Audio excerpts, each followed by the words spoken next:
The crew were mostly just kids. Rock and rollers with one foot in their graves. Germany. With extreme prejudice. Are you an assassin?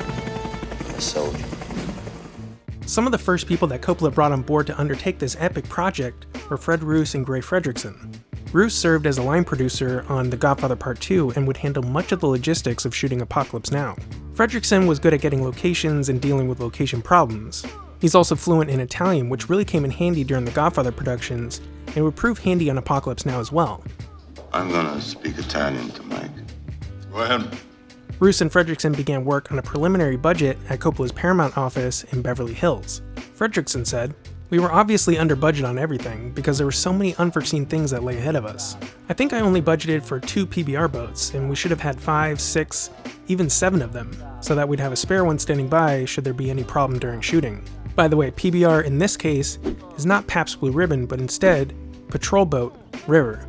I was being ferried down the coast in a Navy PBR, a type of plastic patrol boat, pretty common sight on the rivers. Coppola hired as production designer Dean Tavoularis, who had worked as the art director on Bonnie and Clyde, arguably the first movie of the New Hollywood movement, and he was the production designer on the Godfather movies. He actually introduced Coppola to Marlon Brando. By the way, a production designer designs the overall look of the movie, and the art director makes it happen. For cinematographer, the logical choice was to get back together with Gordon Willis, who had shot The Godfather and The Godfather Part 2. However, Coppola had his eyes on another cinematographer named Vittorio Storaro, after seeing his work on Bernardo Bertolucci's The Conformist and Last Tango in Paris. He particularly liked the way Storaro experimented with light and color. In August 1975, Coppola was in Sydney, Australia doing press for The Godfather Part 2 with production designer Dean Tavoularis and producers Fred Roos and Gray Frederickson. None of the actors wanted to do the South Asian press tour, so Paramount allowed them to go instead. This worked out for the development of Apocalypse Now because Tavoularis, Roos, Frederickson, and Coppola were able to scout locations to act as Vietnam while on this press tour, and all on Paramount's dime instead of using the funds from Coppola's small production company, now called Omnizoetrope. They went all over, including Thailand, Malaysia, Indonesia, and Australia. Storaro met up with Coppola in Australia on August 4th to discuss the visual style. On the 27-hour flight from Rome to Sydney, Storaro got right to work. He said, "I never went to sleep, I just sat down and I started to write down my visual concept of Apocalypse Now, inspired by Conrad's book, which I had just finished. I wrote 4, 5, maybe 7 pages, pausing only for meals. I landed in Sydney, jumped into a shower, and then met with Francis." Storaro goes on to say, "Even with my poor English, we were able to discuss the main concept of the film for more than 3 hours. We sat comfortably on the floor in his suite, and later he called Gray Frederickson, and Gray translated my outline into English, sentence by sentence. That was wonderful. It was one of the most remarkable encounters I've ever had in my life." One of the locations they looked at to act as Vietnam was Cairns in Queensland, Australia. It had a jungle, but Frederickson didn't like it, saying that there aren't any caribou or water buffalo, and the rice grows differently and won't look right in aerial shots. But on the plus side, the Australian military had equipment that resembled American equipment, and they would have access to Huey helicopters and a well-trained workforce. One of the scouts sent to the Philippines contacted Coppola to say, "Don't come here, it's dangerous, go to Australia, go to Thailand, go to Stockton. You're talking about building a $20 million set. This is November, on May 15th. The first typhoons are going to hit, and it's going to rain until October 15th. The water rises 50 feet. The sets are going to be washed out to sea." Coppola responded to the scout, "What are you, a fucking weatherman?" Coppola asked Roger Corman for some advice on filming in the Philippines, and Corman said, "Don't go, going into the same song and dance about the rainy season from May to November." Coppola replied, "It'll be a rain picture." So Australia wouldn't look as authentic, but would be much easier to shoot in compared to Cambodia or the Philippines. After all, Terrence Malick would end up shooting in Australia for The Thin Red Line. They began negotiating with the Australian Screen Actors Guild, but the guild demanded that every actor in the film besides 1 or 2 must be Australian. But it's possible that they were just saying this to get out of the negotiations once it leaked that the United States Department of Defense disliked the script. More on this later. Roos insists that the film wouldn't have gone over budget or behind schedule if they had shot in Australia.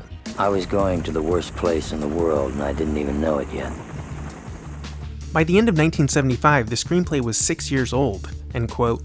The US had essentially lost the war in the spring of that year when the North Vietnamese army overran Saigon and the entire southern part of the country. During this period, Coppola was, at the same time, revising John Milius' screenplay, negotiating with United Artists for financing after Warner Brothers abandoned him, and finding the right cast. Frederickson and Roos picked up the slack by working on the budget and finding actors so that Coppola could focus most of his attention on the script. Coppola's mentality was just keep going, and either the financing will fall into place or not. Here's Coppola talking about this mentality while developing The Outsiders. Well, for example, I'm starting a film now in 3 weeks, and we don't really have the money for it all together. But we're in a position where we have all the people and we're working on it, and we want to continue working on it. So each week you say, well, let's go another week, and you're sort of financing it yourself, hoping that next week someone will come in with the money. And what happens is then you get so far deeply into the production that you sort of have to go all the way, and then suddenly someone says, well, you owe $14 million. They were trying to get funding from a studio called United Artists. United Artists has a really interesting history. It was founded in 1919 by some of the biggest names in silent films: D.W. Griffith, Charlie Chaplin, Mary Pickford, and Douglas Fairbanks. The purpose of the studio was to allow, quote, actors to control their own interests rather than being dependent upon commercial studios. United Artists was unique in that it would finance movies and allow the director to go make the movie themselves without interfering, and then the director would return with a finished product. Coppola had Brando set to play Colonel Kurtz, which finally got United Artists on board to help finance the epic. Coppola said, they had the script, they had me, who was a famous director at the time, they had Brando, plus I offered some personal guarantees. If I could not have pulled off a deal for financing Apocalypse featuring Marlon Brando after 2 Godfather films and The Conversation, what could I do?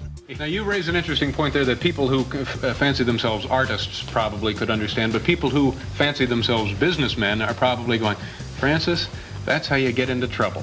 Get the money first, then go to work.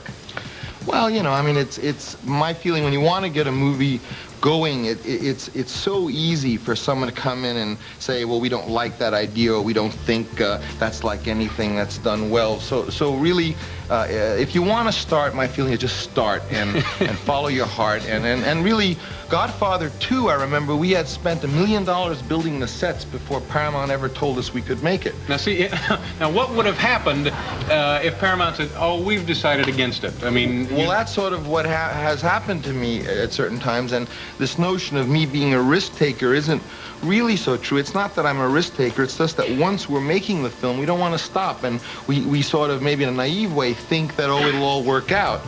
That's really how it is. It's the risk part is the least important. We're not thinking about that, we're thinking about the film. In fact, The Godfather Part 2 had gone over its $9.5 million budget, ending up around $13.6 million. Frederickson had budgeted Apocalypse Now at between $12 million and $14 million. United Artists put up $7.5 million for the United States distribution rights, but the agreement stated, in effect, that the film must be completed even if the money runs out. Another $7 million came in the form of a loan by Bank of America to a new company Coppola created called Coppola Cinema 7. In her production diary, Eleanor Coppola writes, by financing the film in this way, Francis retained ownership and responsibility if the film went over budget. Coppola, quote, mortgaged his homes in San Francisco and the Napa Valley to finance it. Coppola said, one of the great virtues of being young as a filmmaker is that you don't realize what some of the issues really are, and what it really takes to make a good film and put it all together. But that's a benefit, to sort of go fearlessly into areas that a wise person would not. You've always done things in a very big way. Well, number one, that's an element of movies and why they're so important, that they have quality and integrity, because they have such a tremendous influence on the world and on people, and the fact that someone will remember a phrase. I'm gonna make him an offer he can't refuse. Or a character will go to someone's heart shows that this is a really important thing, and that film should be made with that kind of quality. And I believe that filmmaking, as probably as everything, is a game you should play with all your cards and all your dice and all whatever else you got. So each time I make a movie, I give it everything I have. Right. And I think everyone should, and I think everyone should do everything they do that way.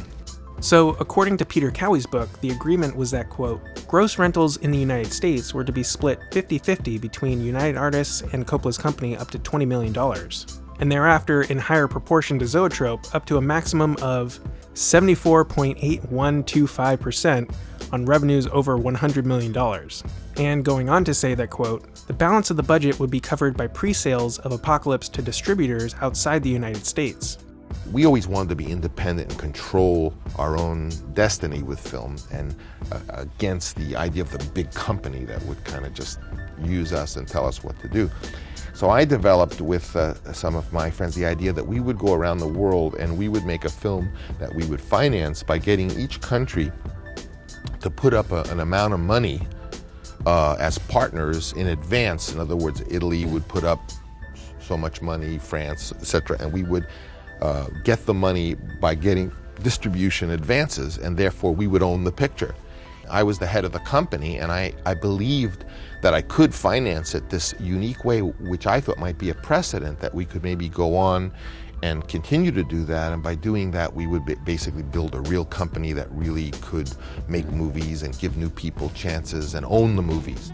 Coppola hired Tom Sternberg to work on making the pre-sale deals. His goal was $5 million, but after 6 months, he had already secured $8 million from Japan, Germany, France, the UK, and Spain. $7 million came from the European distributors, but only if they cast, quote, brand name actors. But they were having a tough time convincing them to spend an undetermined amount of time not only in the jungle, but in the jungle with Coppola.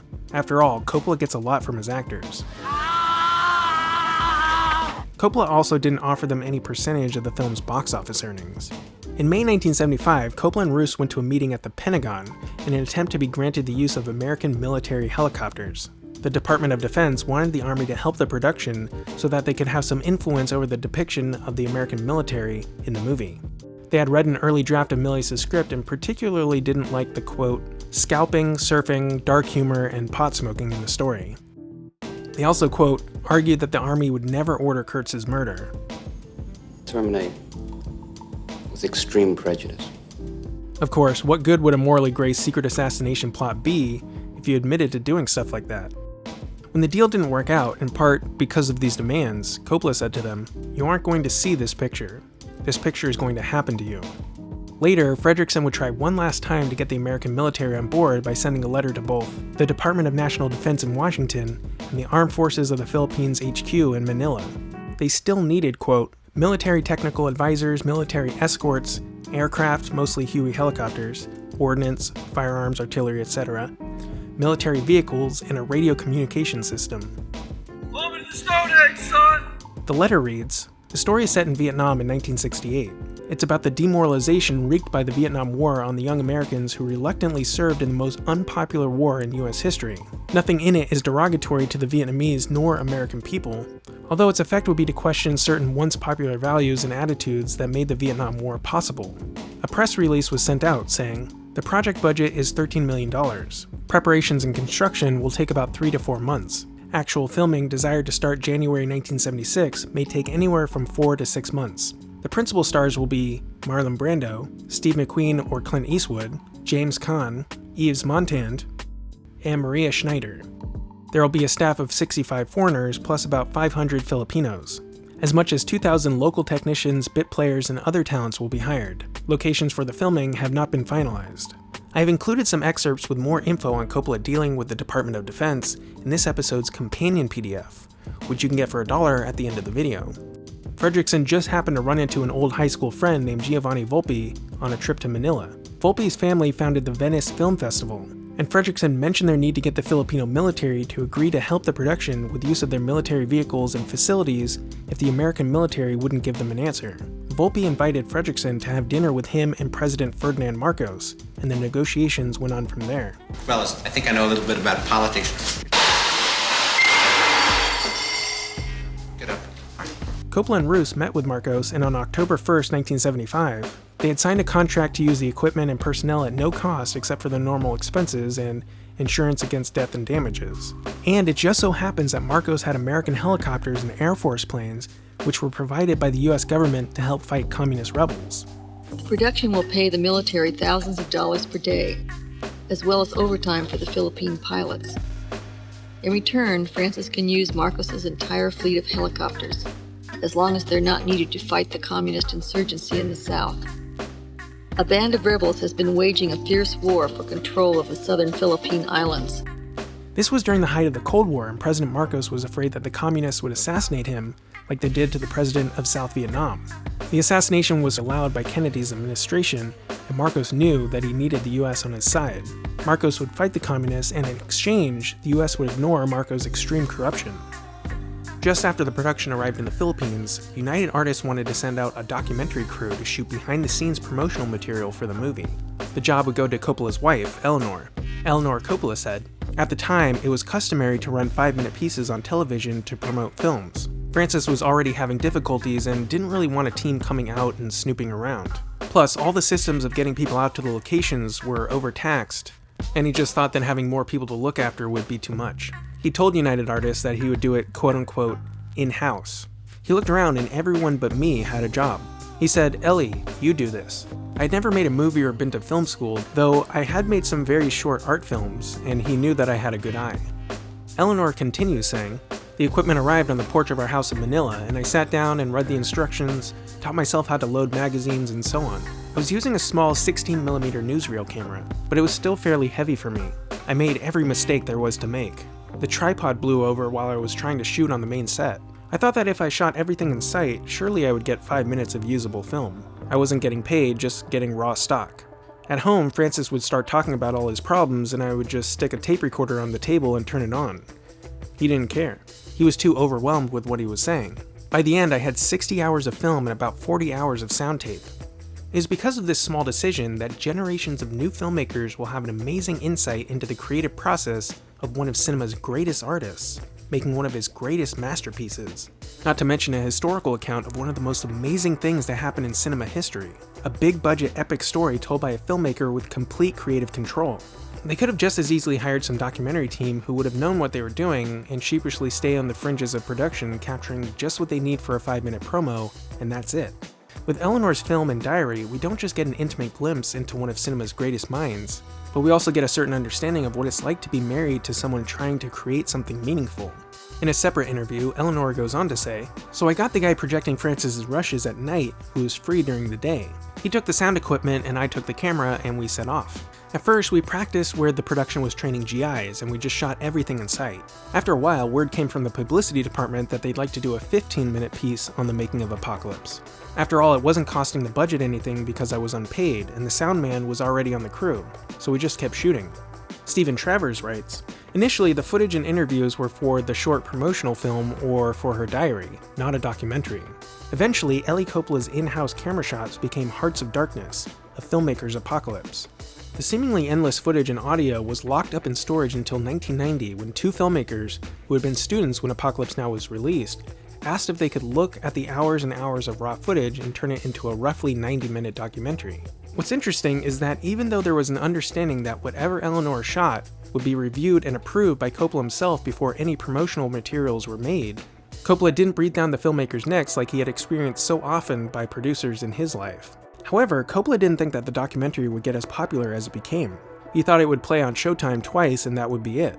But then DVD, Blu-ray, and now 4K Ultra HD came out, and it was included as a special feature. He was embarrassed about how he appeared and didn't like how some of the events were misinterpreted in the documentary. Hearts of Darkness is, without a doubt, a must-see for those interested in filmmaking. It offers an unguarded look at an artist's struggle to create a masterpiece. I will attempt to correct some of the issues of the documentary in this series and the way Coppola explains them. Personally, I really wish they would release all 60 hours of footage. Just think of how much it would help budding and even seasoned filmmakers to see the day-to-day experiences of making this film. In this episode's companion PDF, I wrote about how Francis and Eleanor feel about Hearts of Darkness today. Coppola put everything on the line to keep his independence from studio control, and carry the auteur spirit of the French New Wave and other movements that celebrated an artist's vision, but for a movie on a massively epic scale. Coppola explained his need for this independence in an interview.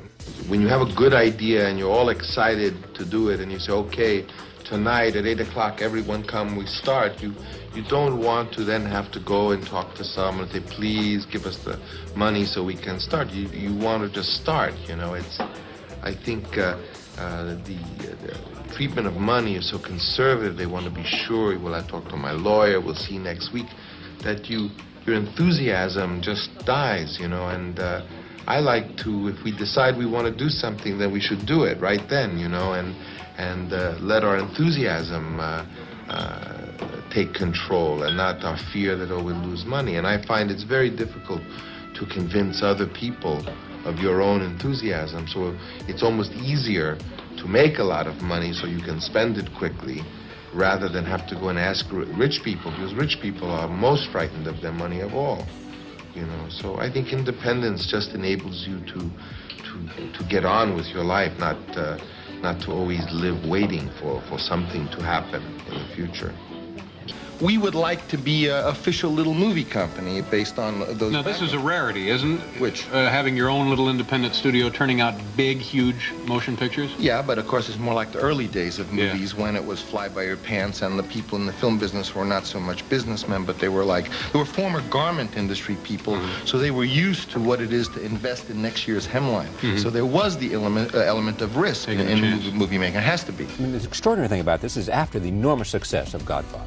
Right, well, Godfather, and then really what was catching lightning in the bottle, Godfather and Godfather 2, and The Conversation. So I had won all these Oscars. Right. I had won 5 Oscars. You were the director of the decade. Right, and here I am. No one had ever touched the Vietnam subject.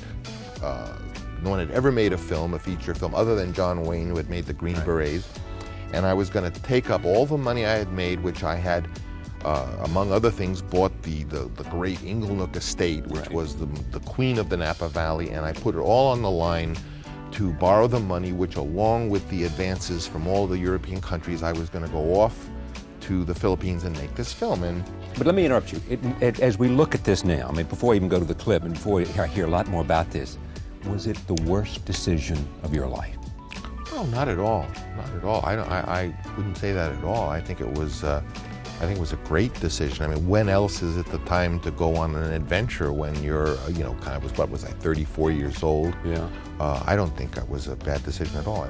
So the deals were finalized with Coppola on the hook, the location secured, the crew ready, and Coppola still had his control and independence. It was time to begin production.